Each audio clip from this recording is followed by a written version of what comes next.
From Union Hills in Phoenix, we got the title matches of today's JBT event. Two veterans going up against two people trying to win their first career title. William Robbins, you've seen a bunch on camera this season. He's having a heck of a year, and this is a valuable double points result whether he wins or loses. But he's taking on top seed Alejandro Aragon. He's looking for his first career title, and he's getting 49 pins of handicap, Wills. Got to win by 50. Make sure that's right. He has 50 to win this match. Alejandro opens with a double, so that's a good start for him. On the right side, Keith is trying to tie up the match at 3 strikes each. Oh, too much toys. That ball axis tilts right by that 9-pin. You can't rotate it that much. You cannot rotate the axis that much, sir. Sir? Sir, all right, well, I don't need it. I'll let Keith self-commentary. That would be unique.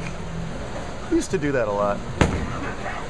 They used to come over and tell me about all their shots. I'll have to look that up. Aragon misses there. He'll trail early as a result of that solid 9. Keith has been far more interested in the PGA results rather than his own JBT results for the last 2 hours. We'll try and bother him with the rest of the bowling tournament here. Looking to win his 9th career title with a victory here. Ooh, Aragon's going to slide by that for his first open after the early double. William, his brother Clifford, and Dawson Reese in an all-conference points race. Dawson is off having a good time at Fontana this weekend, and William and Clifford have taken maximum advantage of these, as both bowled very well both days, and today double points. And there's a whole lot of season left. Even though we're about 2/3 of the way through the calendar, all the points are sort of back-ended with triple points invitationals and a lot more double points events to come. Here is first-time top seed bowler Brock Vivens.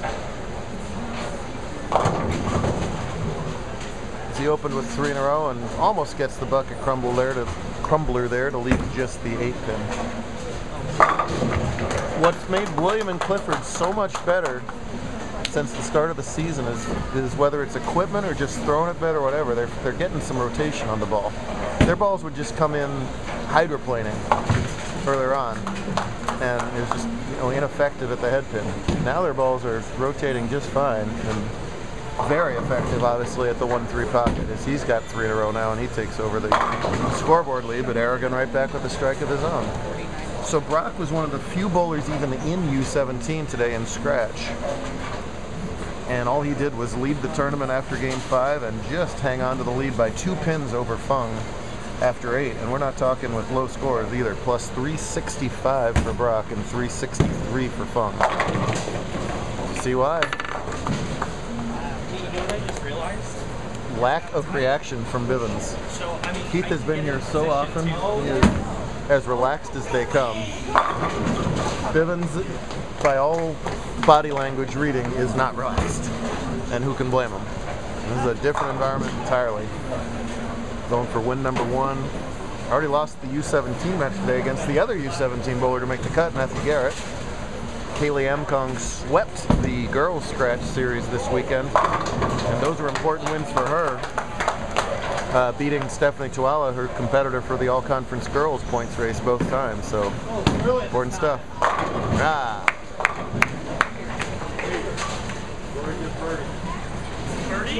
See, this is all he cares about. There we go. Oh, it's over now.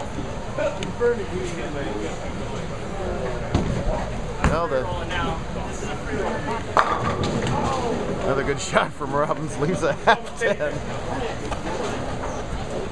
Well, that's one way to keep your kid relaxed. Tell him his PGA bet came through. That was a relaxed looking 10 in the pit right there. Doesn't care now. He does care, don't let him get you. Second's good enough as long as we're able to. Jeez. Priorities, man. So many of the kids today are big power players, two-handers, whatever. Brock, kind of a throwback. He's going right up the track, down and in style. And we saw Lucas Rabian yesterday with the more traditional style as well. So plenty of ways to be effective. That's got a hook, though. Yikes. Little chicken wing at the bottom there. The ball does not rotate, and washout time. Aragon needed that ball to rotate across and unable to catch the triple. He just needs to fill frames. Williams got a lot of ground to make up with 50 sticks. Spare here for him is just fine. Good turnout. Thanks to Matt and the crew here at Union Hills for having us. First visit here in a while.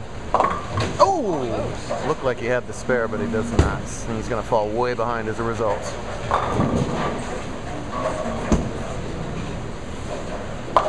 Nicely done from Alejandro. Brock is not an out-of-nowhere story. He's been improving all season long, has been knocking on the door of success like this, and yeah, blew the door open today. 7 out of 8 200s with a high of 267. Had the front 9 in that 267 game. There's 10 in the pit.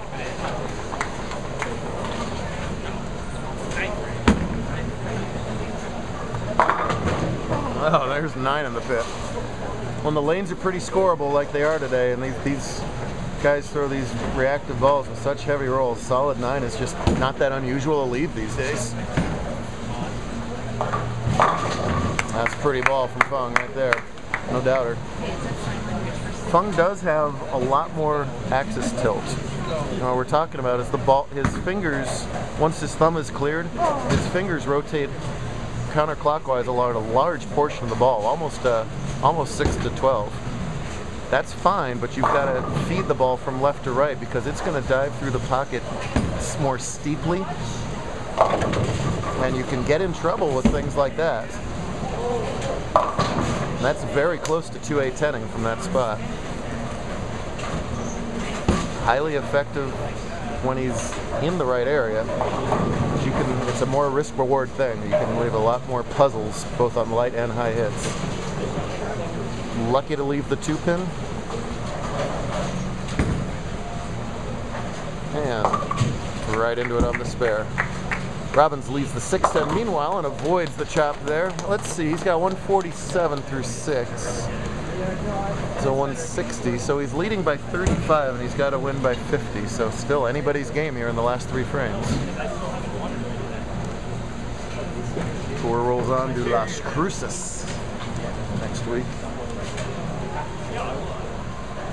That is Spanish for the beehives. Another nice shot from Bivens. Catches a double and stays alive in this match. Only trails by 21. Can cut it to 11 with the strike in the 9th. William holds that foul. Oh, man. We just talked about it. Oops, sorry. We just talked about it. Anybody can leave 9s. The balls just have no respect for 3.5-pound pins.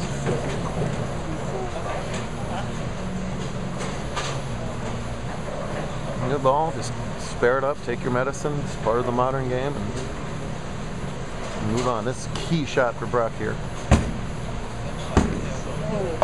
Oh, man. It was a pretty ball. What an ugly time on a good carrying day for a ringing 10 to rear its ugly, ugly head. That's a shame. Now he can max for 226. Keith would have to open. First things first, make your spare. He does. That's a shame. That's a darn shame, Josh Brown. Where are you, Josh Brown? Keith Mark and salt away title number 12. Title 9, sorry. Look out. Oh! That completely changes the complexion of this match. That's a loss of count as well. Meanwhile, Aragon leaves a 310 and picks it up. He's not around these tournaments enough to know how hard that is. That's a wonderful conversion in the 8th frame for him. Well, he might get an extra $100 for winning the title if he picks this up. Got a shot at 4. Oh. That's a good spot to get 4. Instead, you slide by and get 1. And that lead, we had a chance to put the match away, has shrunk to 3. 199 on an open. Brock sitting at 196 if he fills his count in the 9th on a spare.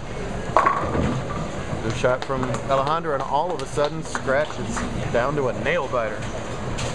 good matches earlier. It was Fung over Mabry, and Mabry was on a roll before that, beating Lucas Raab and Matt Swag. Can still shut him out here with 28. Gets the first one. Keith is not. Look out, and Robbins has the almost similar fate over there as he splits in his 9th frame. Holy cow.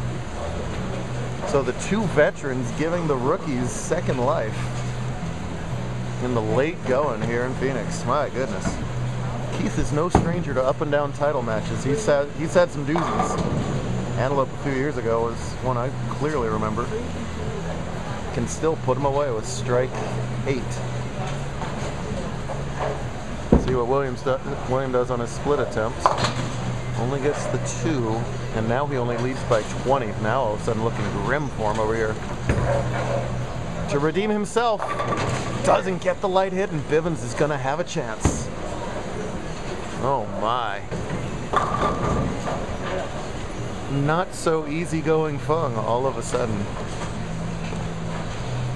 Brock Bivens, totally untested in this scenario, will have a chance to double for his first career title. Real nice ball in the 10th for William, but that might have been a killer for him in the 9th.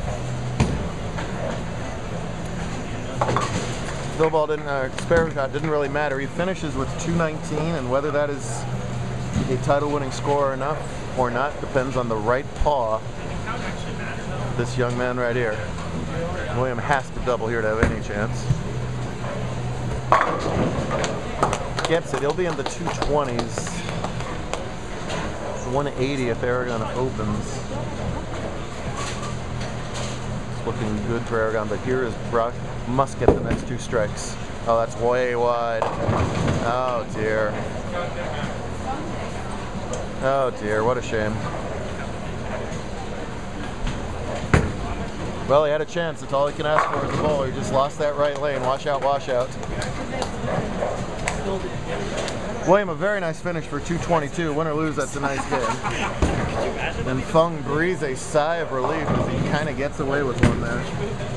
There will be lots more chances for Brock as he picks up that washout. But boy, that's a shot he would love to have back. Aragon just needs pins here, and he's going to be a first-time winner. That sure looks like pins to me, doesn't it? 8, I believe, is plenty. 170, 178. Is it? 44. I think it's enough. William finishes with 238 with his pins. If he misses them both, he's got 178 for 243. So he's got it.